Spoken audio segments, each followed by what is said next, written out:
If your art income is all over the place or non-existent, then this is the video where you'll finally learn how to turn your creativity into steady, reliable income. You might recognize yourself in this. Some months you have sales and then for weeks, nothing. Other months it's completely quiet. There's no sales, there's no inquiries, and you're left wondering if anybody is seeing your art at all. You've got a mix of things that you could offer. You've got originals, you've got prints, you've got workshops and even commissions, but it all feels just too random. And when someone asks, and what do you sell? Your brain is left scrambling for answers. The inconsistency is exhausting.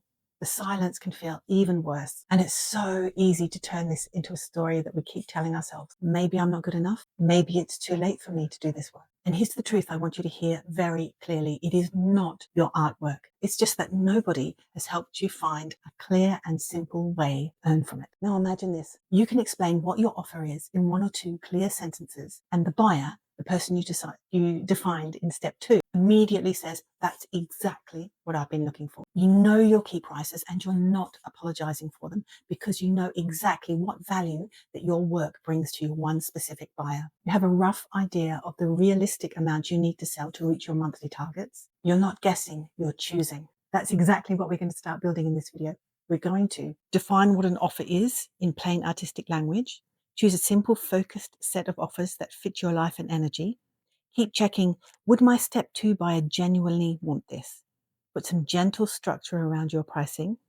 Do very simple numbers so you can see what's possible for you in the next 6 to 12 months. No overwhelm, no jargon, just clear, simple steps. Hi there, I'm Simone, and if you're new here, I'm an abstract artist. In a previous life, I was a senior business analyst in the corporate world. So I've lived both sides, the creative chaos of the studio and the numbers and the business plans, the corporate world. And I help artists, especially artists over 50, to build the kind of creative life and the art business that supports the kind of life that you want. By the end of this video, you'll have a starter money map for your art, a short list of offers, simple prices, and a first pass at here's how I actually get paid by my ideal buyer. You don't have to become an accountant. You just need enough clarity to stop flying blind and make it easy for the right buyer to say yes to you. Before we dive into step 3, let's connect it to where you've already been in steps 1 and 2 in this series. In step 1, we worked on your purpose and your direction. That is, what it is you do and where it is you want to go. Your mission statement. In step 2, we defined who you create for and why.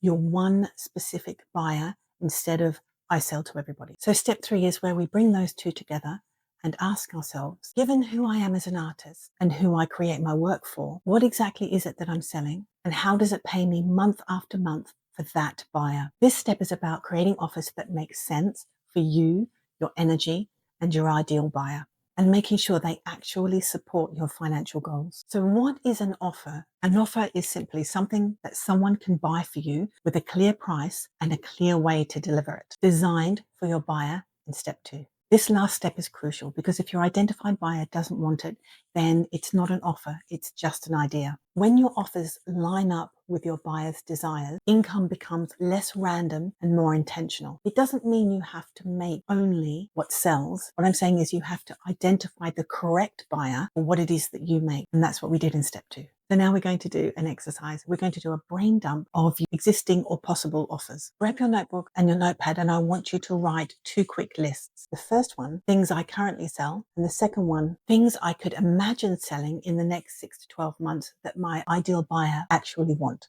For the first list, include everything. Originals, prints, workshops, commissions, open studios, Patreon, whatever applies. For step 2, think about your ideal buyer from step 2, remembering what it is you define. What do they value? How do they like to buy? What problems or desires do they have that your art could meet? So why are we doing this exercise? Because right now your offers might feel incomplete because they're living inside your head and they're not down on your page. Or sometimes it's just that they're not lined up correctly with what your ideal buyer wants. Once it's down on paper, you can shape it and filter it through your buyer's eyes. Now we're going to simplify and shape. Looking at your lists, I want you to circle no more than 3 offers that feel like, yes, I'd love to be known for this.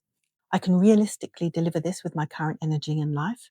And my step 2 buyer would genuinely be excited to pay for this. These will become your core offers. Here's a simple structure with a clear why behind each piece. Number 1, your main offer. What it is, the thing you most want to be known for. Why it exists. It's the clearest expression of your style and the main way your ideal buyer wants to experience your work. Example, large original abstract paintings, signature coffee tables, framed fine art prints. Number 2 is your entry offer. What it is: an affordable or low commitment way for your ideal buyer to start a relationship with your work. Why it exists. Some of your buyers love your work but aren't ready for a big purchase yet. They still want a way in. This lets them say yes sooner without diluting your main offer. Example, small works on paper, mini prints, a beginner taster workshop designed specifically for your step 2 buyer. And then you have your premium or your bespoke offer. What it is: a higher priced, more tailored option for your buyers who want something special and are willing to invest more. Why it exists. A small portion of your ideal buyers will want a deeper, more personalized experience with you and your work. This gives them a clear way to do that. An example, commissions, one-to-one creative days, or bespoke furniture pieces. Remember, you don't have to do all 3 straight away. If your life is pretty full at the moment, then you might choose just a main offer and an entry-level offer to begin with. The key to this is when someone like your step 2 buyer asks you what it is that you sell, you can give them a clear answer in a way that speaks directly to them. I create large abstract paintings for modern homes or smaller prints for people who need something that's a little more affordable. All right, so let's talk about pricing now in a way that doesn't make you want to hide under a table.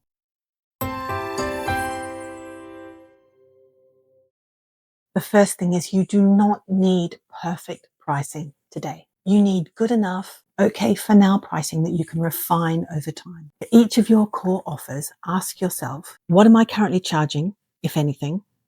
What would feel fair and sustainable if I took into account my time, my materials, and my experience?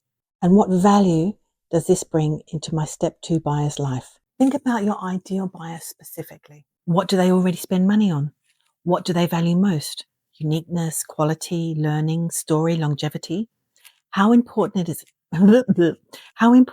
it to them to have something original or handmade? And if you've been undercharging, I want to gently encourage you to nudge those numbers up a little bit. Not to something that makes you feel sick, but something that feels like a stretch and a yes, given the value that your art brings to your buyer. You can also look at what other artists in your niche and in your area are charging, just for a bit of a sense check. Once you've got that, I want you to write down one clear price for each of your offers and imagine your ideal buyer reading it. Would they understand it?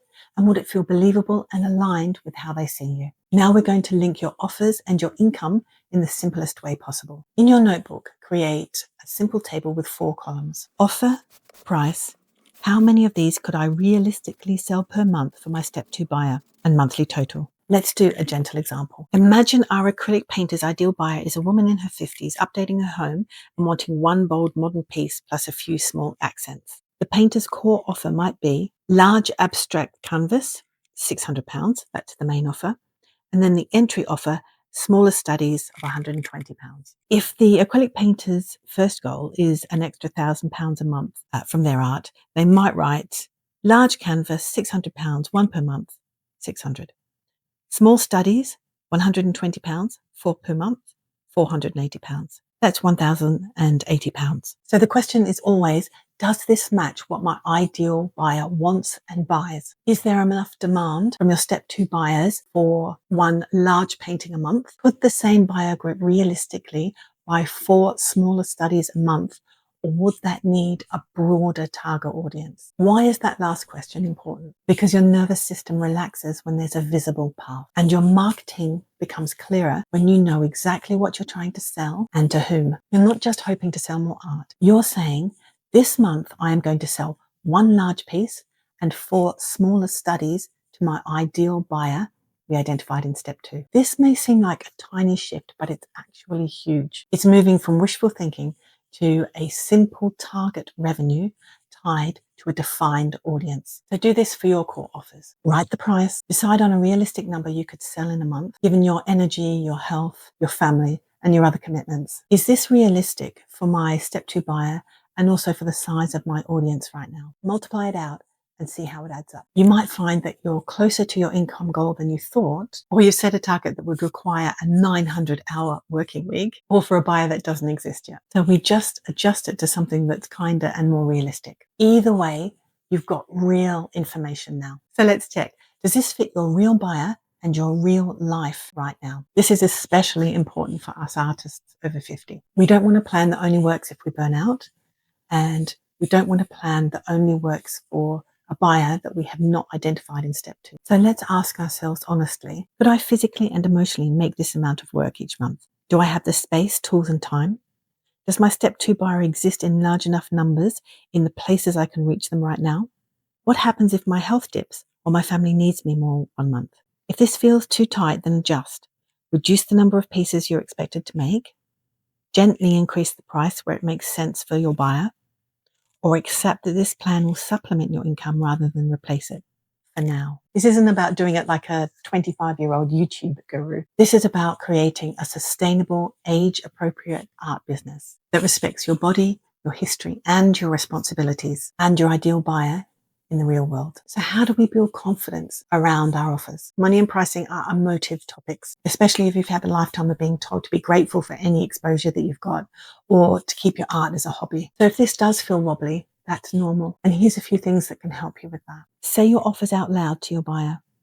I create large abstract paintings for women in their 50s who want a bold, modern piece for their home. They start at £600. My framed prints for cozy reading corners start at £150. The more you say it, the more your nervous system gets used to it, and the more natural it sounds when you're telling it to your ideal buyer. Let's write a simple offer menu for your buyers. So on an A4 page, write your offer, a short description that mentions your step 2 buyer and the price. For example, large abstract for modern living rooms, £600.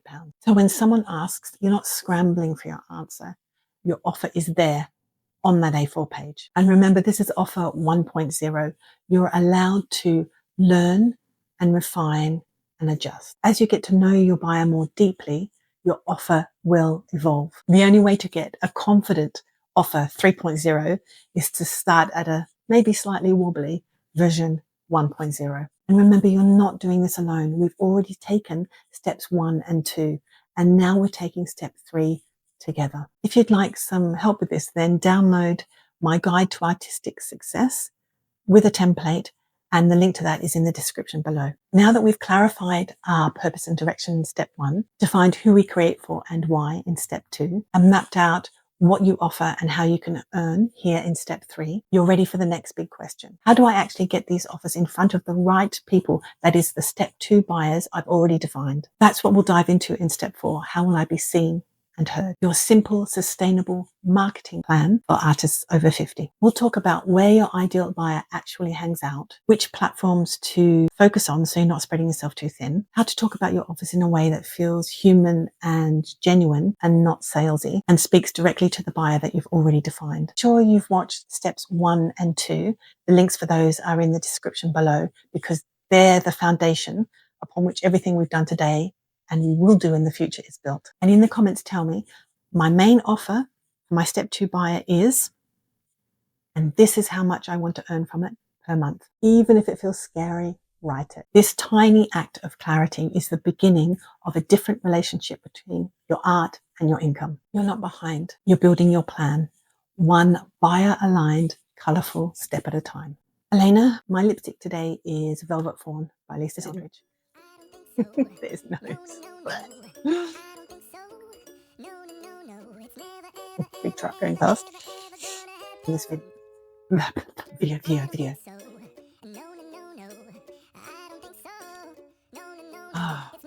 It's such a cold, wet day today, honestly. A jumper on and my cup of coffee. From Exhale, actually, from a local company that's in London. If you want fantastic coffee, then check them out. They're online, Exhale. I'm not being paid to say that, by the way. It's just who I use, and they're really, really good. So if you like good coffee, check them out. A small portion